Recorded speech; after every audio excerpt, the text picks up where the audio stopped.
اسیران بدر کا بھی ایک حوالہ ہے جو تاریخ میں موجود نظر آتا ہے. تو پورا یہ جو بدر ہے غزوہ بدر ہے یہ بڑا تاریخی ہے.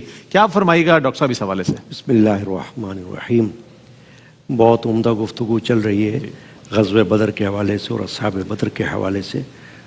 اور آپ یہ دیکھیے کہ اصحاب بدر کی تو یہی فضیلت ایک بہت تھی کہ وہ صحابہ ہیں. صاحب بے شک ایک صحابی کا ہونا یہی بہت بڑی بہت بڑا بات ہے. شرف. عظمت کے حوالے سے جب آپ نے سوال کیا تو یہی عظمت بہت بڑی ہے کہ وہ ایک صحابی ہیں کہ غیر صحابی ان کا ہم پلہ نہیں ہو سکتا. ہو ہی نہیں سکتا.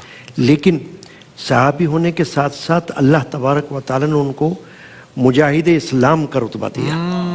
مجاہد اسلام ہونے کا جو ایک رتبہ ہے یہ بہت بڑا رتبہ ہے. بہت بڑا رتبہ. یہ ان کی عظمت کے لیے بہت بڑی بات ہے کہ وہ صرف صحابہ نہیں ہیں بلکہ وہ مجاہدین اسلام کے نام سے دنیا میں آج تک پہچانے جا رہے ہیں. اور آپ یہ دیکھیے کہ غزوات ویسے تو ظاہر ایک سے زیادہ ہیں لیکن ہر غزوے کو وہ شان اس طرح سے نہیں ملی ہے شہرت کے اعتبار سے کہ جیسی کہ غزوہ بدر کو حاصل ہوئی ہے. اور اسی طرح وہ صحابہ اکرام رضی اللہ عنہم اجمعین کہ جنہوں نے اس غزوے کے اندر حصہ لیا ہے ان کی جو عظمت اور ان کی جو شان ہمیں تاریخ میں نظر آتی ہے وہ کسی اور غزوے میں نظر نہیں آتی.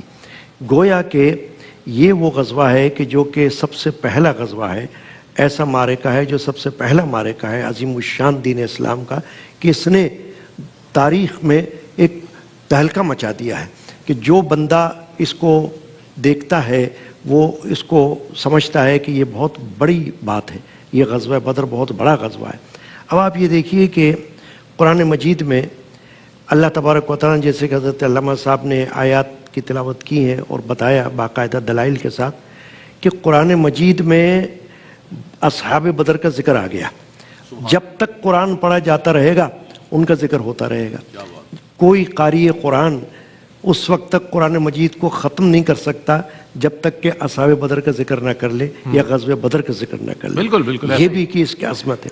پھر آپ یہ دیکھیے کہ بہت بڑی بات یہ ہے کہ قرآن مجید میں اللہ تبارک و تعالیٰ نے یہ فرما دیا جو کہ نص قرآن سے ثابت ہو گیا کہ اس غزوے کے اندر نہ صرف یہ کہ صحابہ خود حصہ لے رہے تھے بلکہ اللہ تعالیٰ نے فرشتوں کو نازل فرمایا.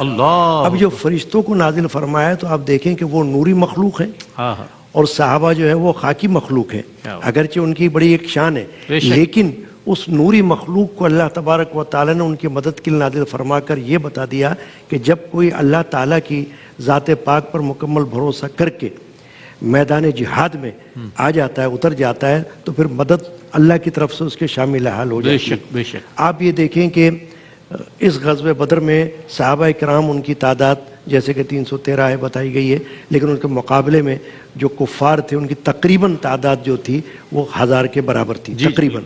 اب آپ یہ دیکھیں کہ وہاں کیا تھا کفار کے یہاں سے کہ وہاں یہ لکھا ہوا ہے کہ ان کو حوصلہ بڑھانے کے لیے یا ان کو زیادہ جوش دلانے کے لیے گانا بجانا چل رہا تھا.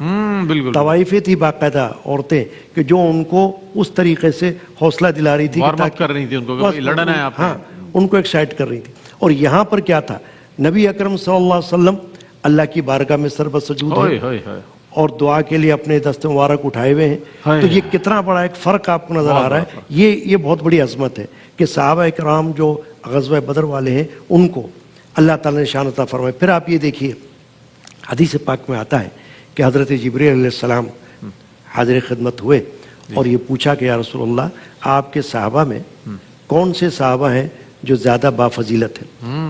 تو نبی اکرم صلی اللہ تعالی علیہ وسلم نے ارشاد فرمایا کہ بدری صحابہ.